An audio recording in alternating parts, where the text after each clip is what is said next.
Hello everyone, and welcome to this week's edition of Madison's Math Lessons. This week's topic is metric conversion.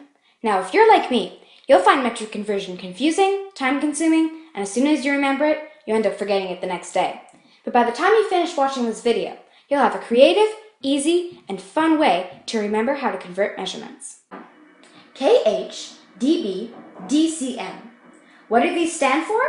Well, it actually stands for kilo, hecta, deca, base, deci, centi, and milli. How are you supposed to remember these off the top of your head?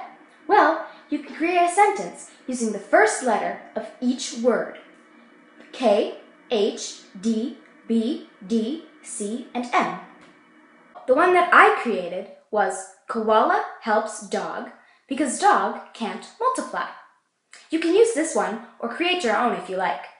Now what do you do with this? Well, here, I'll show you. As you can see, I've lined up all the letters. Underneath, I've also written kilo, hecta, deca, base, which stands for meters, liters, and grams, deci, centi, and milli.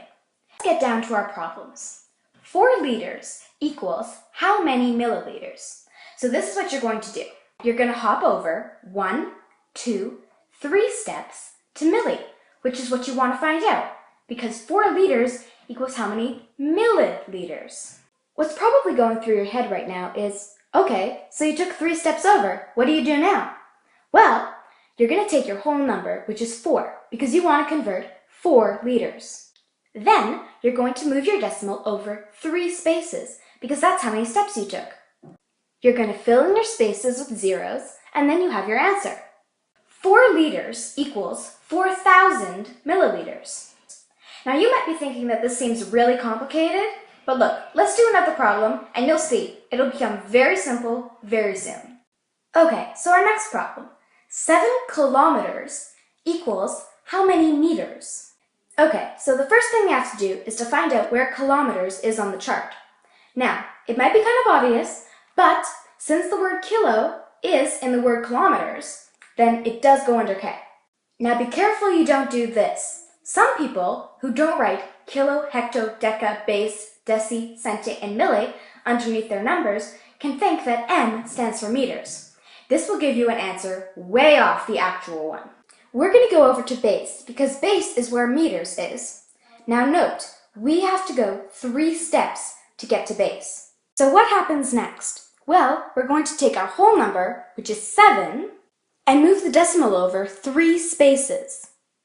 Then we'll fill in the spaces with zeros and you have your answer. 7 kilometers equals 7,000 meters.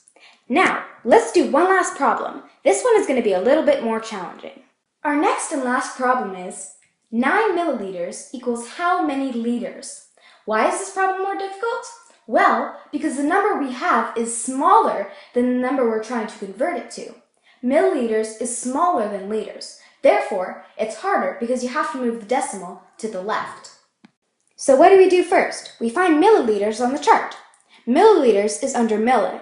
Next, we're going to move it over 1, 2, 3 steps to base because that's where a liter is. After that, we'll take our whole number, which is 9, and move it over 1, 2, 3 spaces to the left. So, there you have our answer.